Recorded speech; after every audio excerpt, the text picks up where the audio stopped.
स्वागत है आपका हमारे चैनल एक कहानी सुनो में।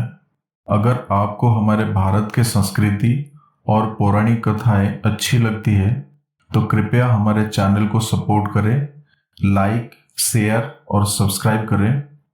तो आइए आरंभ करते हैं।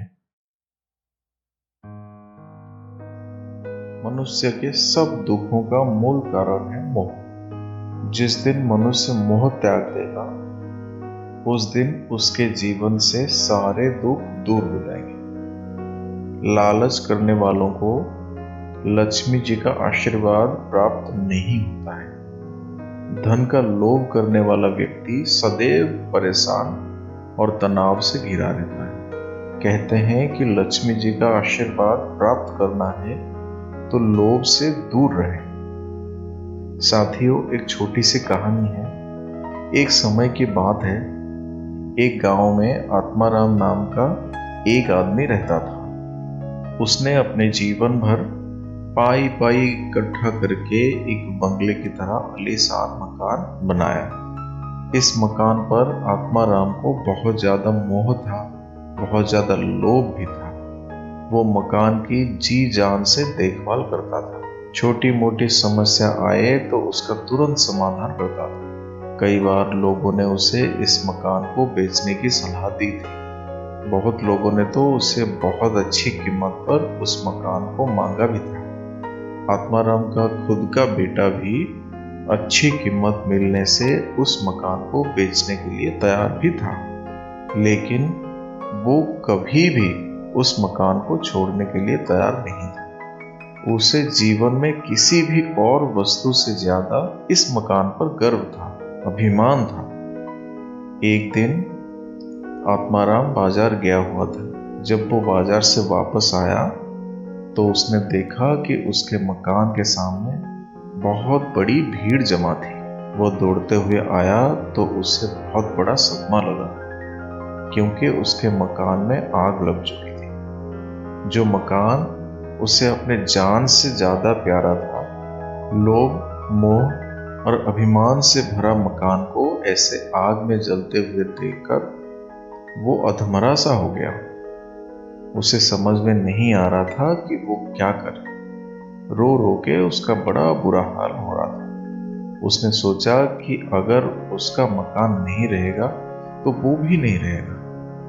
वो भी उसी जलते हुए आग में कूदकर अपनी जान दे देगा। अपने दुख में जब आत्माराम जलते हुए आग में जाकर अपनी जान देने गया तब वहां तमाशा देख रहे लोगों में एक ने उसे रोक लिया और कहा कि क्यों बेवजह अपनी जान देना चाहते हो? जिस मकान के लिए इतना रो रहे हो अब वो मकान तुम्हारा नहीं है। एक दिन पहले ही तुम्हारे बेटे ने इस मकान का सौदा किसी के साथ कर दिया था। जैसे ही आत्माराम को इस बात का पता चला उसका सारा दुख मानो अचानक से खत्म हो गया। अब आत्माराम भी वही बाकी लोगों की तरह खड़े होकर उस मकान के जलने का तमाशा देखता रहा। कुछ देर बाद जब वहां पर आत्माराम का बेटा आया तो वो अपने बेटे के पास जाकर उससे कहने लगा, बेटा, जरूर मैंने पिछले जन्म में कोई पुण्य किए होंगे, इसलिए मुझे तुम्हारे जैसा बेटा मिला है। अगर तुमने इस मकान को सही समय पर बेच ना दिया होता तो आज मेरी जान चली जाती। तुमने इस मकान को सही समय पर बेचकर मेरी जान बचा ली। बाप की बातें सुनकर बेटे का मुंह उतर गया। उसने बड़े दुख के साथ कहा कि पिताजी, मैं इस मकान का सौदा करने के लिए जरूर गया था, लेकिन अभी इस मकान का सौदा पक्का नहीं हुआ था। ये सुनते ही आदमी का दिल फिर से बैठ गया। वो अपना सर और छाती पीट पीट कर रोने लगा। पहले किसी और का मकान जल गया ये जानकर जो उसे खुशी हुई थी, वो अब उसका मकान है ये जानकर दुख में बदल गई। तो साथियों, इससे हमें ये पता चलता है कि दुख का कारण किसी भी चीज को अपना मानना ही होता है।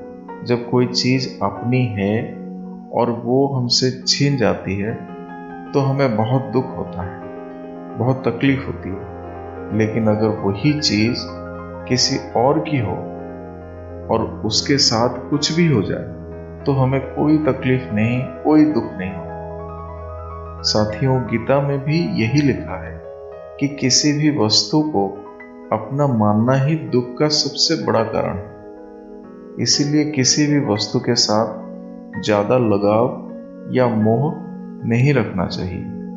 अगर हम ऐसा कर सकें तो हमें जीवन में कभी भी कोई भी दुख नहीं होगा। फिर मिलेंगे साथियों अगले वीडियो में। तब तक के लिए अपना ख्याल रखना और हमेशा हंसते मुस्कुराते रहना।